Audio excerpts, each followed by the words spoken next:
Good afternoon, this is Nicholas from Gandora Gaming, and I bring you all my Ursartic deck profile 2023 post Duelist Nexus, and we got some insane support.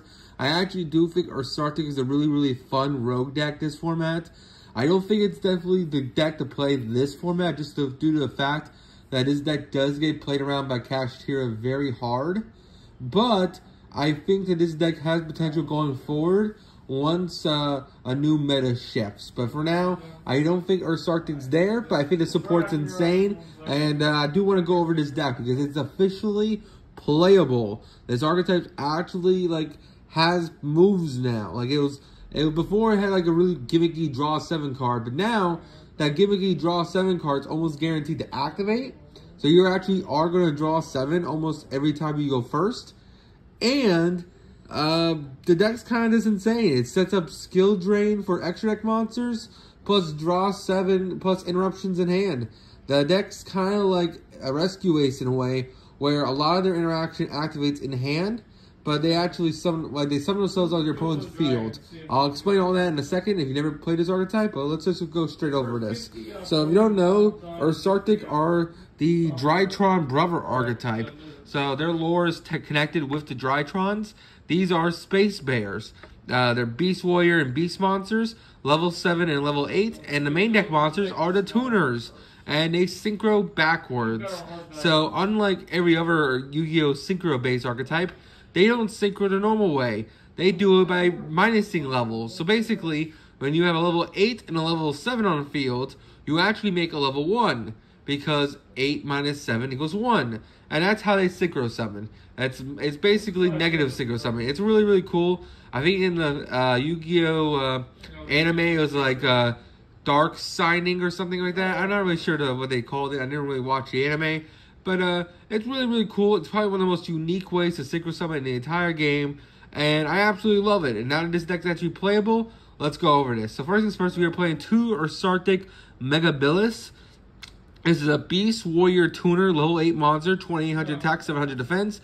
During the main phase, quick effect, tribute 1 other level 7 monster in your hand. Special summon this card from your hand. You can't special summon for the rest of the turn except monsters with levels.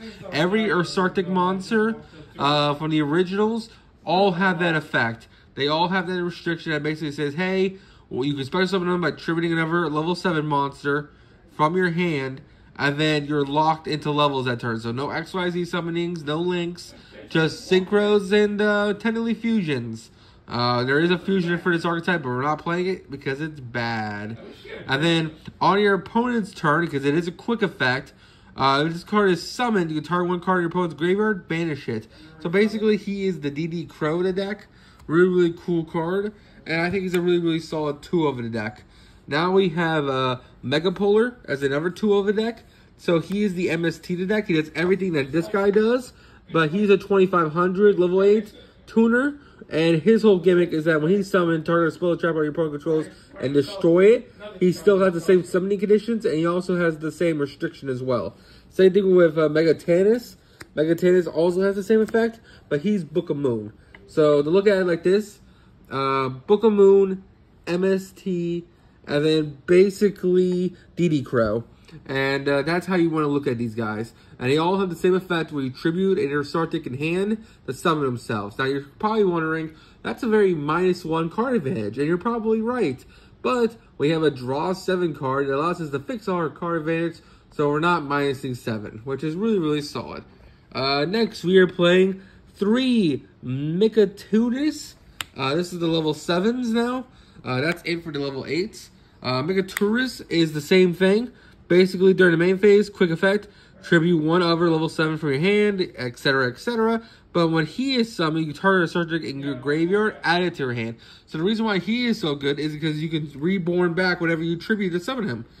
So let's say you have him in hand. You summon him by tributing him in hand. And then on his summon, you bring this back to hand so you can now summon him out. It's a really powerful effect and overall a good card. Must have 3 of the deck. It helps you with your card advantage. We're also playing 3 Megapolar. Now, Megapolar is actually the best one in the entire deck. Megapolar is basically says, hey, when I am summoned off my effect, guess what? You can add one Ursartic monster for your deck to hand. So he's actually your Rhoda for the entire archetype. Your Stratos, I meant to say.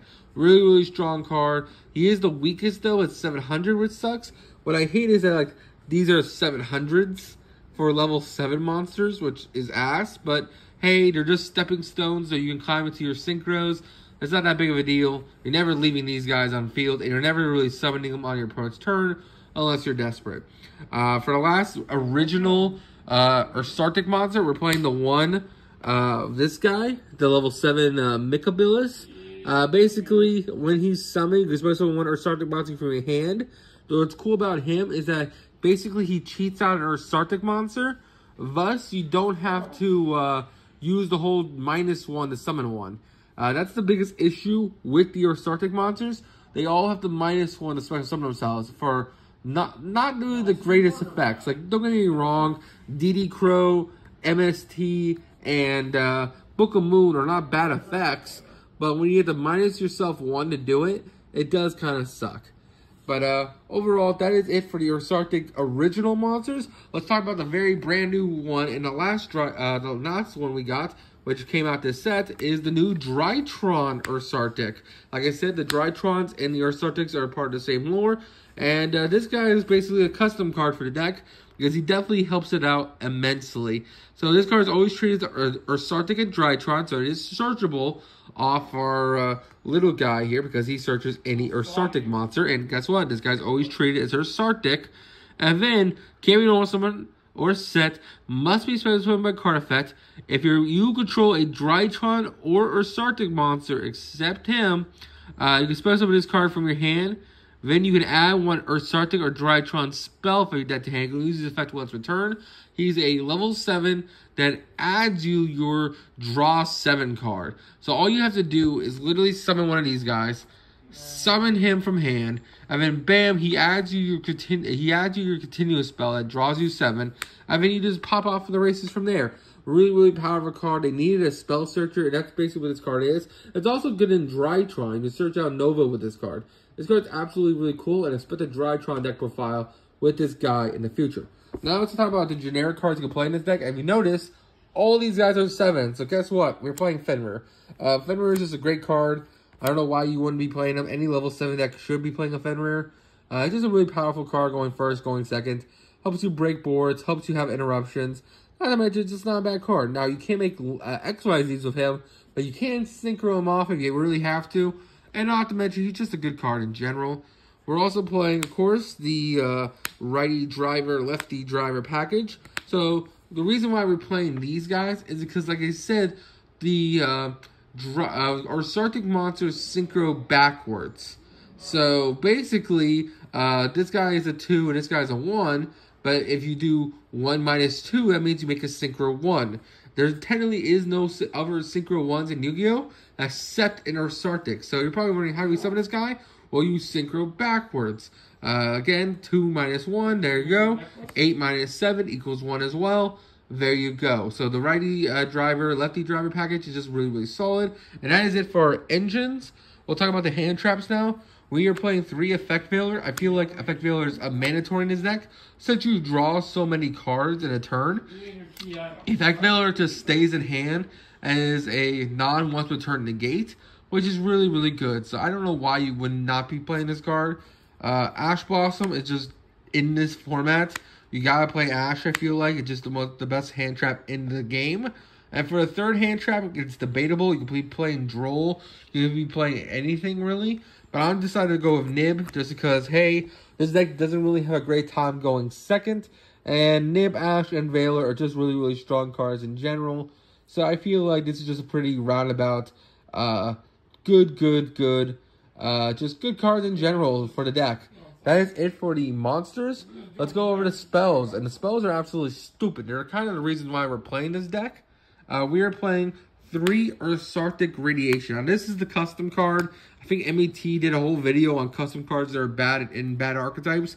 If any other archetype had this custom card, we would be crazy right now. Like, imagine Punk's had this card. This card would be stupid. But basically, Ursartic Radiation says you only have to, on activation, place 7 counters on this card, which has some lore reasons why it's 7 counters. And then, each time an Ursartic monster is special summoned from your hand or extra deck, remove 1 counter from this card, draw 1. And then, once a turn, basically during the end phase, you can turn 1 Ursartic card in your graveyard, except this card, shuffle it back to the deck. You can only use each effect of this card once a turn. This card really reads draw 7. Basically, you just keep going through your Ursartic monsters, keep synchro climbing, keep special summoning from hand, and you just keep drawing off radiation. And because it's a continuous spell, even if you don't go through all 7 counters on your turn, who cares? On your opponent's turn, you can also summon your other guys on your opponent's turn, plus you still keep drawing. This card is absolutely stupid, and it's literally a custom card. This is the only deck that can actually say draw 7 in an archetype that's searchable. That's kind of amazing. We're also playing 3 Departure. Departure is the other Ursartic card. This card is absolutely amazing. Basically, you can discard 1 card, add 2 Ursartic monsters from your deck to hand.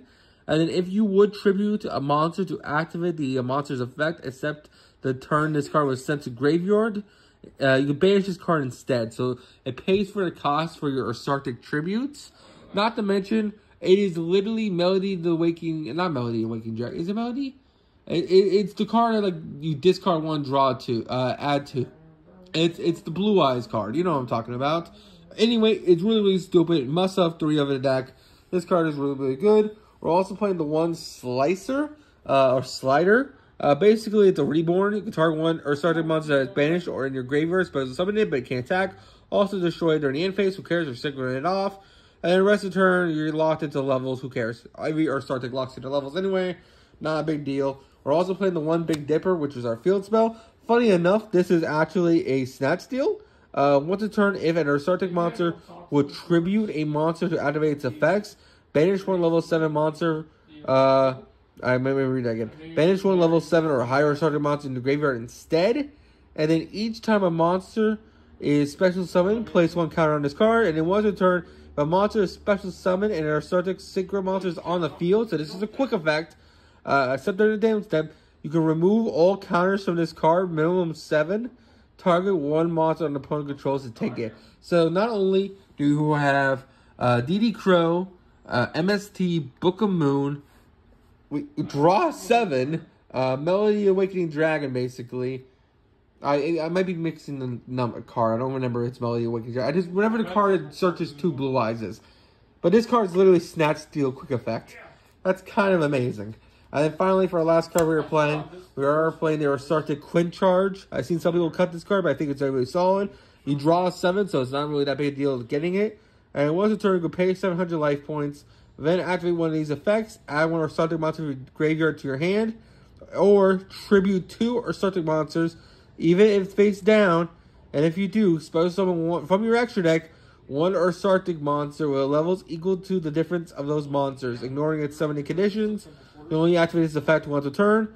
Your opponent must shuffle all cards into the deck in total until they have 7 in hand, field, or graveyard. Really, really powerful card. The fact that they must have only 7 in total means that they're like a tier element based deck, or a deck that's like banishing a whole bunch. This basically says, hey, you must only have 7 cards in hand, field, everywhere, which is pretty solid. So good card overall. And that is it for the main deck. Let's go over the extra deck. Alright, so now it's time to go over the Ursartic extra deck. So this is probably one of the coolest things about the archetype. Besides the draw 7, besides the monster special summoning themselves during your opponent's turn, I think the fact that they synchro summon backwards is a really cool concept. Kind of like how Superman Heavy Samurai is attack and defense. And I don't know, I just really like that aesthetic of synchroing backwards. I feel like Konami should do more with it. I feel like there's a whole, like, it's like the Illusionist cards are cool, but I think the gimmick of synchroing backwards, dark signing, is just really cool. So maybe that's my opinion. I would love if Konami made another synchro backwards archetype, or if, you know, giving more Ursartic support, who knows. I would just really like the concept of synchroing backwards. I think it's a really cool mechanic. And yeah, let's talk about it. So first things first, we are playing 3 Ursartic Polar. Can't be special summoned, must be special summoned from the extra deck by sending 2 monster control with different levels of 1 to your graveyard. This is a special summon. You can only activate the 1 Big Dipper directly from your deck. So this monster on summon activates your field spell directly from deck, and then you contribute 1 level 7 or higher monster to add to your hand, or special summon a Ursartic monster from your graveyard. Really powerful effect. The fact that he's basically Rhoda, but he also gets you your field spell, which is the Snatch Steal, and he also helps you Synchro Climb because he is a level 1 non-tuner, meaning with him plus the level 8 tuners, you can just synchro backwards into your level 7 or 8 or whatever. It's a really cool concept. I really like him. Definite 3 of in the deck. We're also playing 3, the new one, Ursartic Polar Star. Now this is the other custom card that we got. Now this card is absolutely stupid, and it's also what breaks the deck. I feel like Ursartic has 3 custom cards. This is being one of them. I think the Draw 7 is the other custom card, and I think that Septon is the 3rd custom card. But Ursartic Polar basically says, hey, can't be special summoned, must be special summoned by sending 2 monsters you control with different levels by 1 to your graveyard, and then you contribute 1 level 8 Ursartic monster from your hand or field, special summon 1 level 7 Ursartic Synchro monster from your extra deck, ignoring its summoning conditions, and if you do, it gains its effect. Your opponent can't activate monsters with levels that were special summoned from the extra deck. This card literally is a skill drain for monsters that are special summoned with levels, which is important because this guy is a skill drain for monsters that are special summoned with no levels. So basically, meaning if you combine this guy and this guy together, you get a synchro monster that can't, basically you get a synchro that's a still one-sided skill drain for all extra deck monsters.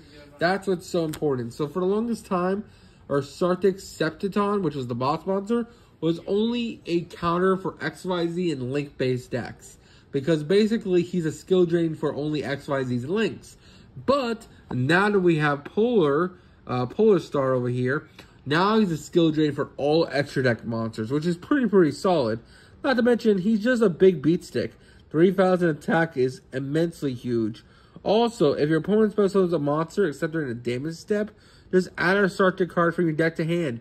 Meaning he searches the Ursartic monsters that are quick plays, so you can summon them on your opponent's turn, which is really strong.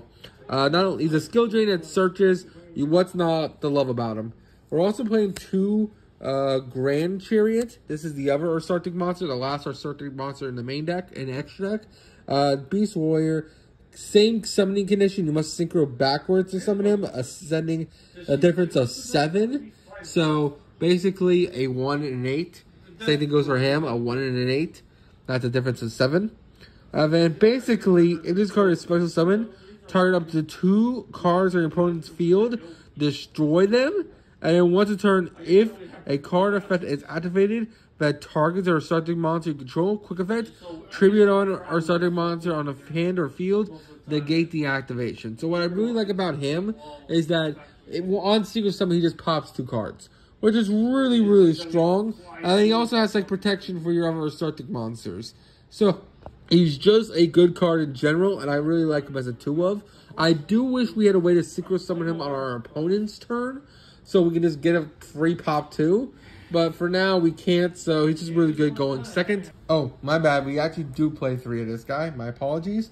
And then finally, for our last 3 cards, we're playing the 1 Dragite, the 1 Vermilion, and the 1 Virtual World. So this is for a really round out Billy. We probably could cut these guys to 2 and play some other synchros, but I really don't know what you would cut. I feel like this guy's skill drain is just strong enough, but who knows? You all tell me in the comments below. That is it for the extra deck. Hope you all enjoyed. Don't do anything stupid. I'll see you all in the next one. Bye-bye.